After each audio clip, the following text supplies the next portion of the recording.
Teragir est un acteur emblématique de la qualification de l'offre, notamment via deux labels que sont le Pavillon Bleu et Clé Verte. Et nous sommes évidemment, en tant qu'ADN Tourisme, nous sommes particulièrement sensibles à la qualification de l'offre dans les territoires. Et c'est pour cette raison que Teragir a le soutien indéfectible de la Fédération ADN Tourisme, mais c'est historique parce que c'était déjà un soutien qui existait précédemment avec l'ex-Fédération des Offices du Tourisme, Office de Tourisme de France.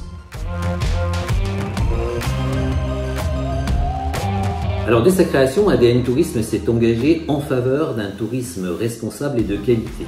En 2020, nous avons lancé la publication d'un manifeste pour le tourisme responsable et ce manifeste il se traduit par plusieurs actions concrètes comme par exemple le challenge des territoires insoupçonnés, le guide des démarches de labellisation qui a été mené avec acteurs du tourisme durable ou encore la formation RSE pour les offices du tourisme menée avec Office du tourisme de Normandie et puis l'opération et la démarche hospitalité dans laquelle nous nous sommes engagés et là encore une affirmation forte de la part d'ADN Tourisme. Alors d'abord, le collectif est particulièrement important à nos yeux et nous en sommes un peu l'illustration avec la création d'ADN Tourisme. Mais ce collectif doit aller au-delà de nos membres et nous devons nous rapprocher de partenaires particulièrement investis avec lesquels nous pouvons à la fois porter plus haut et plus loin les différents messages.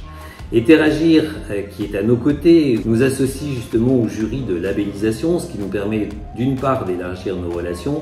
mais aussi nos connaissances de types d'hébergement qui sont très différents les uns des autres. Et par ailleurs, Teragir a été un partenaire à l'écoute et très disponible aussi dans la rédaction du guide des démarches de labellisation qui avait pour objectif et qui a toujours pour objectif premier de simplifier un peu la vision et la visibilité de ces différents labels et d'aider que ce soit les professionnels ou que ce soit nos membres de la Fédération ADN Tourisme à y voir un peu plus clair dans ce maquis des labels.